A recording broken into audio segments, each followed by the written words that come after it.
Slide, Understanding the National Disability Insurance Scheme, NDIS. Video series. Video 5, Why the NDIS is different to older disability support, an AFDO disability loop workshop. Slide saying Part 3, Why the NDIS is different to older disability support. Slide saying the NDIS provides resources for people with disability. Image of person holding basket with large hands, coins dropping into it. A view of presenter sitting at a table at the front of the room. She reads notes from a braille booklet. In Part 3, we're going to be looking at why the NDIS is different from the older disability supports. And the NDIS provides resources. So the NDIS will provide resources for people that are eligible in Australia to purchase services and supports. We just call them supports, but it could be a service, it could be technology, it could be a house modification. But the resources are there for you to use to buy what's been approved. They use the word resources, not money, because they don't just say, here's a lot of money, go and spend it where you would like.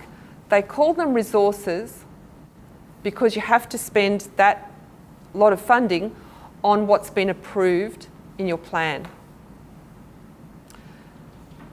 The people that provide you the supports, the service providers, they get paid real money, so they don't have to worry about that. And the agency, that's the NDIA, they'll give you the money, they'll give the provider the money on your behalf. So you might get a service such as, let's say you need a support to go to a social event. You need someone to go with you. The agency, service provider will give you that service. Then they'll go back to the agency and say, we provided that service, and the agency will pay the service provider. That's a thing called agency managed plan management. And we'll talk about plan management later, because there are other ways that the bills can be paid, but that's just one way where you don't have to worry about paying the bills, but the providers do get real money.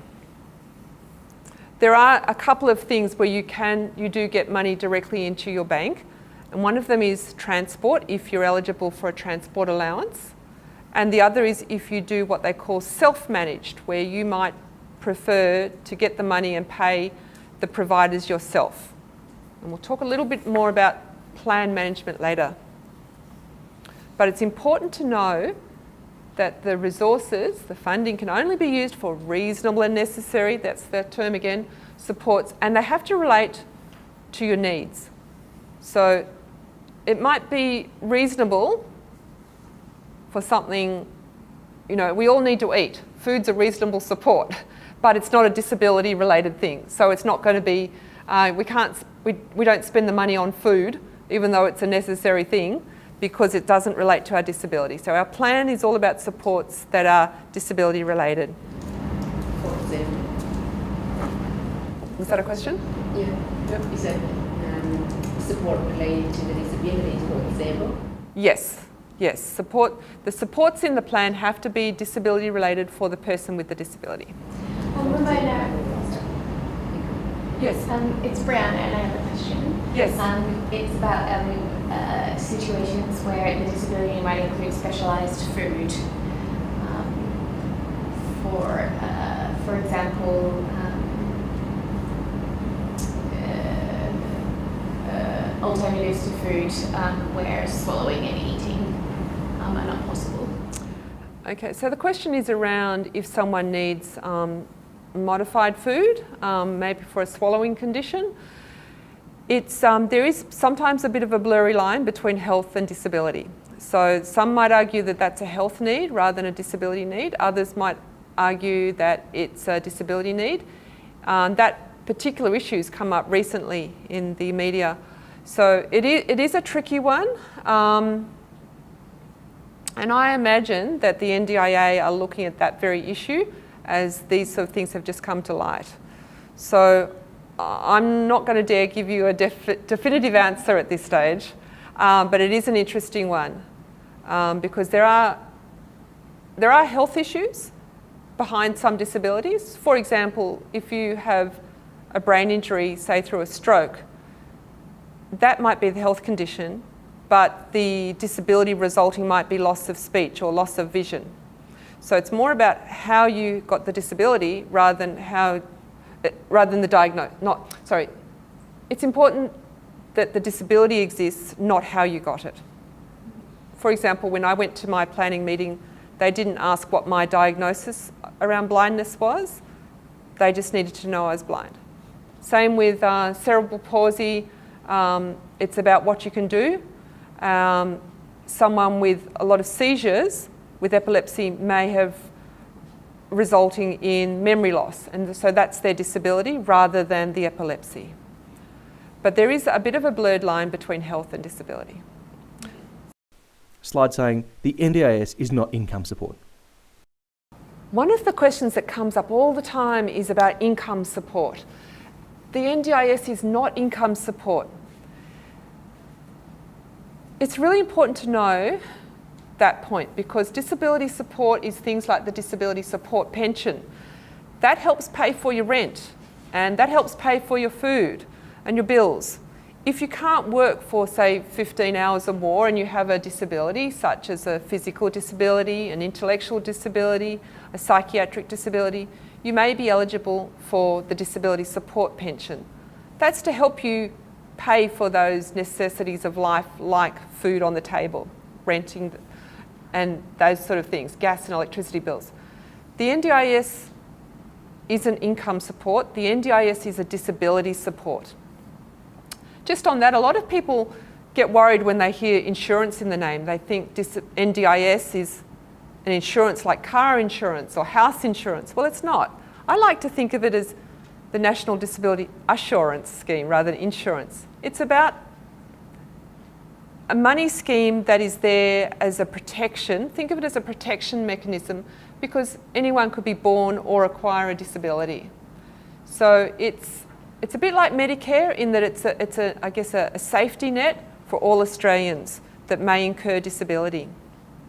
You don't have to pay premiums, and then you don't make claims, and you don't have to pay like an insurance scheme that you sign up, say, for house insurance. But disability, NDIS is a disability support, and it's provided to give you the supports to meet the costs of disability, I guess, and to be able to access support for disability needs. It's not means tested, so you could be just on the pension, you could be on a low wage, high wage, and it doesn't affect your NDIS, and your NDIS, getting the NDIS doesn't affect your pension, for example. So it's what they say, it's not means tested. And so it works alongside, the NDIS works alongside your pension, if you get the pension, and it also works alongside other services that support people, such as education. If you're in school, the education system is required to be accessible and give you disability supports as part of your education.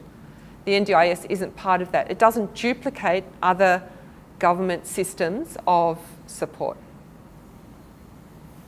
So it won't duplicate, but it will work alongside other systems of, I guess, support, such as there's a thing called Employment Assistance Fund. So when I started working at AFDO, I needed technology that made my computer talk. My employer gave me the laptop, but I needed a special program. The Employment Assistance Fund gave me that. So that works alongside NDIS. Slide saying the NDIS brings choice and control. Image of person picked out of a group by a giant hand. The NDIS brings choice and control. This is a term you'll hear almost as much as reasonable and necessary. As I've mentioned previously, before getting the NDIS into Australia, the money was given directly to service providers. They set up their programs, they determined who could access their programs, and they determined how their programs run. Sometimes it was personal support, sometimes it was training. But the service providers were given money, and people didn't have much choice. They just had to take the services that they provided. People didn't have choice of where to get the services, and they had a lot of trouble changing providers if they needed to. But now with the NDIS, people will have a lot more choice of where they go, who they use, how they get the services. If a person can't have that choice and control, they can't reach their full potential because they're not given the same opportunity as people that don't have a disability. So that's really called lack of choice and control is lack of empowerment, and the NDIS is all about empowering people now to have that control over their own life.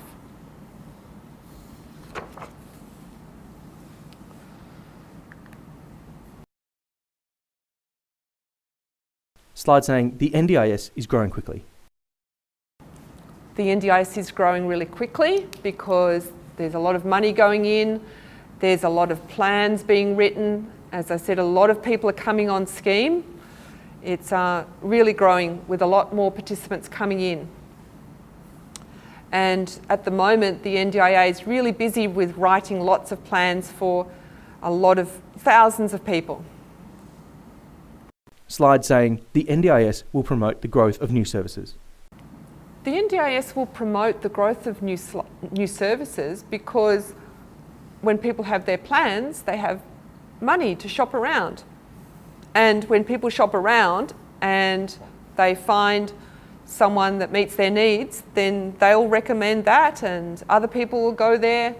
And if people don't provide as service providers what people want, they'll shut down. Obviously, a lot of people want McDonald's because they've survived. So, but it's just like if you think of a cafe now, there's so many cafes that provide soy milk as an option because people started demanding that and more people demanded that and it stayed. And those cafes that can provide that have stayed because they meet what people now want. So it's just an example of where by the consumer saying we want this and the person or the provider saying here it is, I'll provide, then business is growing. It's called the marketplace. And the demands of the consumer, that is the person with a disability, if they're making those demands and providers can say, I will meet your demands, then we'll see a lot of businesses popping up doing that. At the moment, there will be some places where it's really hard to get services.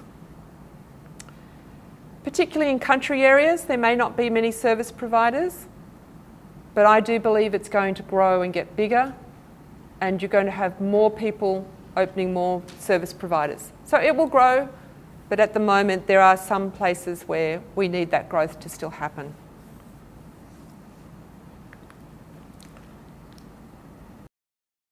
Slide saying the principle of reasonable and necessary, with an image of a person with crutches.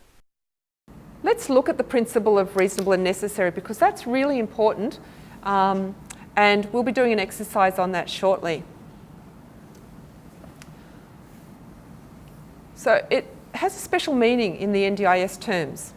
Let's look at necessary first. Basically, it means you need that support. If the support is required by the person to build their skills or do things in a dignified manner, then it's required. As a blind person, I could walk down the street to my cafe by feeling the walls, but I might have to go slow, I might trip over people. That's not very dignified. Imagine you're in a wheelchair and you have to go to a meeting at a building and it has a flight of steps. There might be someone in the building that comes out and carries you up the steps and then goes back down and gets your wheelchair and brings it up. You've gained access, but it's not very dignified, is it? So it's about being able to have access in a dignified manner. And if the support isn't needed by someone that doesn't have a disability, that's another evidence that it's necessary. So that's the necessary side of reasonable and necessary. It could be technology, it could be a support person, and as I said, it could be a modification. It could be Auslan or translation into Braille. These are just some examples of supports. But they also have to be reasonable. Reasonable has to be fair. It means that a person doesn't get a special advantage. So once again, I'll come back to my coffee example. You can tell I like my coffee. It would be unfair for me to expect my morning coffee to be delivered by the cafe. Other people don't get that, so why should I? Let's say I asked to be driven to work every day. I have to get to work. Let's say I asked for a limousine to pick me up and drive me to work every day. Well, who gets that? Not many people get that. Some, but not many. So that would be unfair and I guess a bit over the top, to use a colloquialism. It gives me an advantage that others don't have.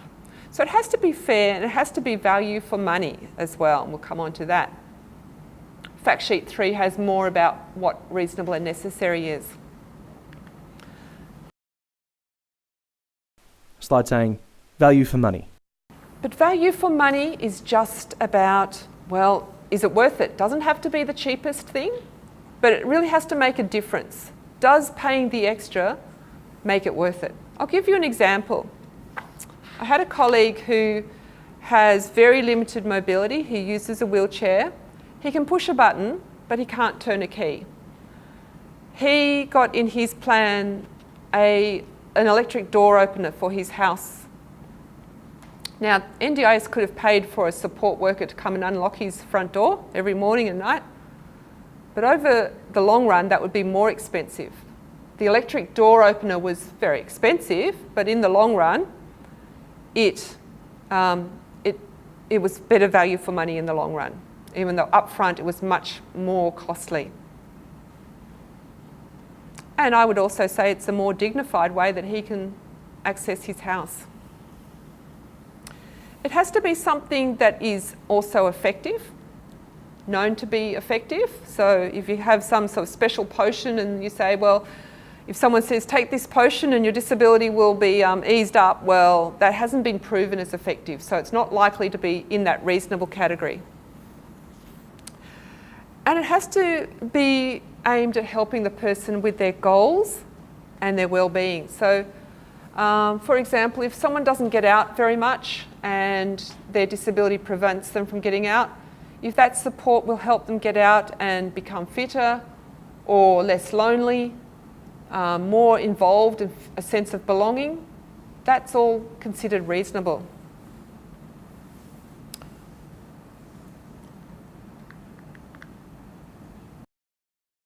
Slide saying goals and objectives. The goals of a person are very important. So reasonable and necessary supports always have to link back to the goals. So before they'll be funded.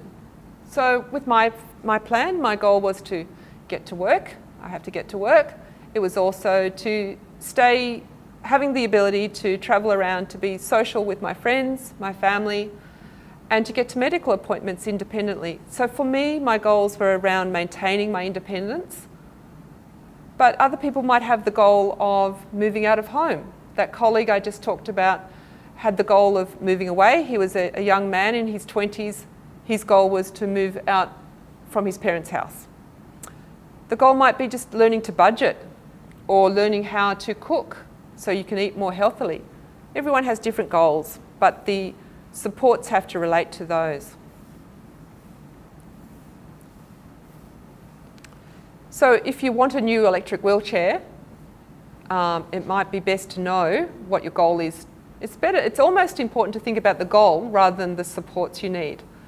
If you have a wheelchair already, but someone has to push it, well, then you don't have that independence. So think of goals as much as you think of supports. And think about independence. Independence is one of the key words. If you can use that all over the place in your plan, then that's a good thing.